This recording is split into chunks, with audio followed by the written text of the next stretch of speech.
और यहाँ आपको बराह रास्त ले चलते हैं जहाँ पर शाजिया मरी की न्यूज़ कॉन्फ्रेंस जारी है। मौजूद हैं क्योंकि ये एक एविएशन कमेटी की मेंबर होने की हैसियत से इनको एक जिम्मेदारी दी गई थी, एक सब कमेटी की कन्वीनर ये बनी थी और पीआईए के खसारे के ऊपर और उसकी जो प्राइवेटाइजेशन है, जो मसले हैं, उस पर बाकायदा इन्होंने बड़ा जो है वो इन डेप्थ काम किया और एक रिपोर्ट बनाई और उसके अंदर भी जो नुकात हैं उसमें ये दो नुकात जो हैं इसको बहुत वेटेज दिया है जो ओपन स्काई पॉलिसी है और वो जो मिनिस्टर की स्टेटमेंट है, जिससे कि एक तखमीने के मुताबिक पिछले 4 बरसों में तकरीबन $600 मिलियन का नुकसान हुआ है। $600 मिलियन का नुकसान हुआ है और आज वो शख्स मंजर आम से गायब है। कोई अकाउंटेबिलिटी नहीं हुई, कोई सुनवाई नहीं हुई। London delegation, members of the parliament and distinguished ladies and gentlemen, Assalamu alaikum. It is a profound pleasure to welcome the distinguished delegation from the University of London to the Islamic Republic of Pakistan. I extend my warmest greetings to Professor Phil and his esteemed colleagues. Your presence here this evening represents far more than a diplomatic courtesy. It symbolizes a bridge of knowledge, aspiration, and partnership between our two nations. Distinguished guests, the University of London stands as one of the world's most prestigious institutions of higher learning. For nearly 2 centuries,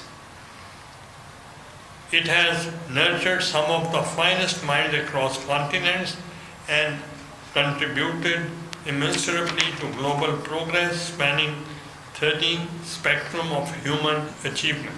Pakistan takes immense pride in the fact that numerous distinguished Pakistanis count themselves among the accomplished alumni of the University of London. These individuals have excelled in public service, law, medicine, academia, business and diplomacy, carrying forward the values of rigorous scholarship and critical thinking that your institution embodies. This shared heritage forms the bedrock of our partnership and inspires us to strengthen these ties further. What makes relationship particularly meaningful is the University of London's enduring commitment to Pakistan through your international programs of recognized teaching centers across Pakistan. You have provided thousands of Pakistani students with access to world-class education.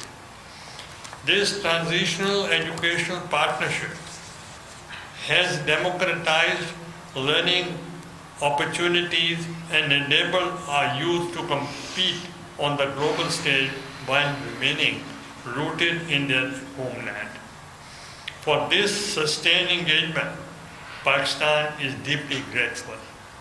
Ladies and gentlemen, allow me to speak candidly about education in Pakistan today. We stand at a pivotal juncture in our national development. Despite the resolve of our people and the dedication of educators, the education sector continues to face deep structural challenges. Pakistan is one of the highest numbers of school-age children who are not enrolled in formal education, with significant gender and regional disparities that disproportionately affect girls and rural areas. Recognizing the urgency of the situation, the government declared a national education emergency in 2024. Understanding the need for bold action, ensure equitable access to schooling across the country. This declaration reflects a renewed commitment to expanding inclusion, strengthening learning systems, and improving educational outcomes through coordinated federal and provincial governments. The National Education Policy Development Framework 2024 lays out a comprehensive roadmap of systemic reform, emphasizing access, quality, and flexibility across all levels of education. Panel initiatives such as the Benazir Talimi Wazaif program have provided conditional support to millions of children to encourage continued participation in education. Our challenges by climate-related disasters, including the floods of 2022, which caused extensive damage to educational infrastructure and disrupted learning for thousands of children. The experience of such shocks has reinforced the need to build more resilient and adaptive education systems capable of withstanding environmental and social disruptions. Honorable guests, I have had the honor of serving Pakistan in various constitutional roles over several decades, including as a federal minister, Speaker of the National Assembly, and Prime Minister. Across these responsibilities, education remained a central national priority. During my period, steps were taken to expand access to higher education, strengthen scholarships opportunities, and promote academic freedom as a cornerstone of knowledge-based society. The establishment of new institutions, including the University of Swat, reflected our conviction that education is the most effective response to conflict, extremism, and underdevelopment. As Chairman of the Senate of Pakistan since 2024 and presently serving as acting President, I remain firmly convinced that the education diplomacy is among the most enduring instruments of international engagement.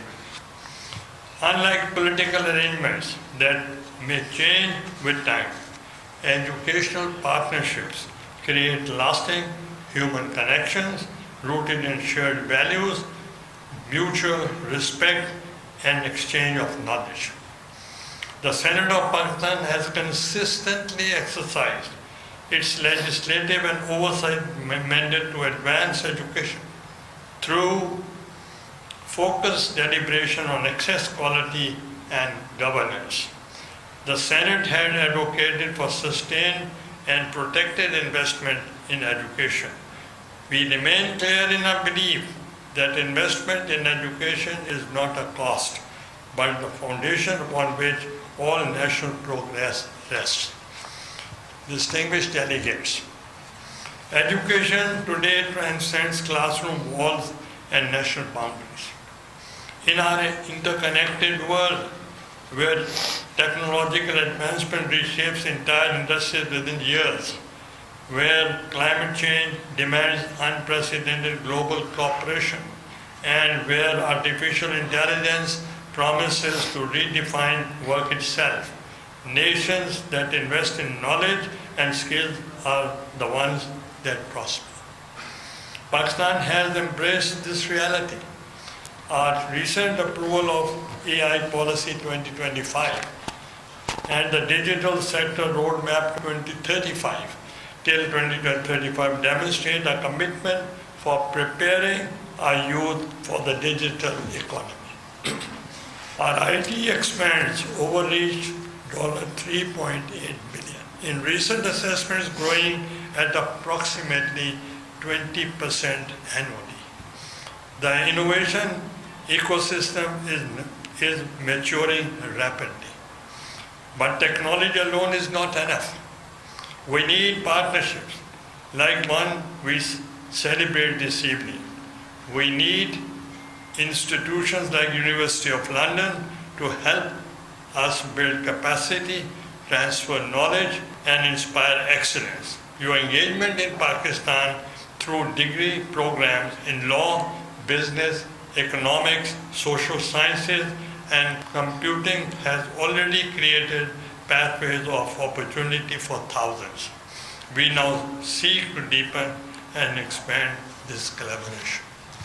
Ladies and gentlemen, I am encouraged by the University of London's continued commitment to Pakistan and your interest in exploring new dimensions of partnerships.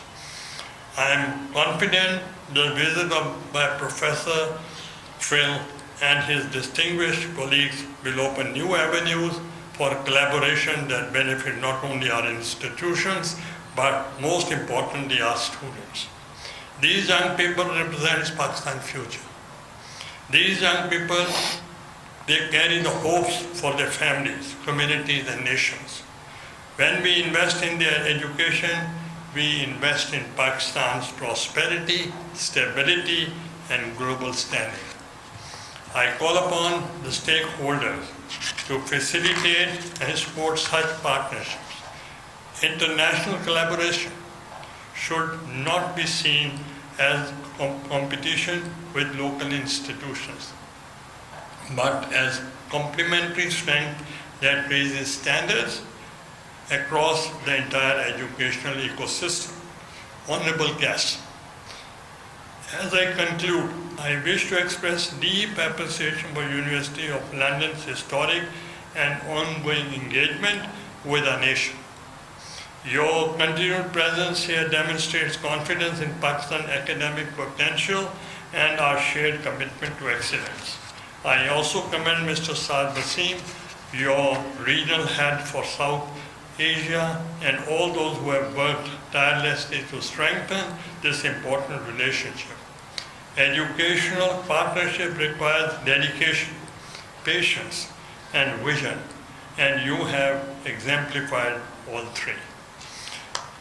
To our distinguished guests from the University of London, I wish you a most productive, enjoyable, and memorable stay in Pakistan.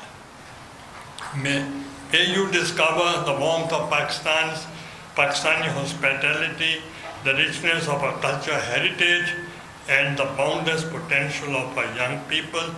May this visit mark not merely a continuation, but an elevation of the partnership between our institutions and nations. I look forward with optimism and confidence to witnessing this enduring partnership reach new heights in the years ahead. Together, through education, we are building bridges that will stand for generations. Thank you very much. Riza Gilani university of London के वक्त के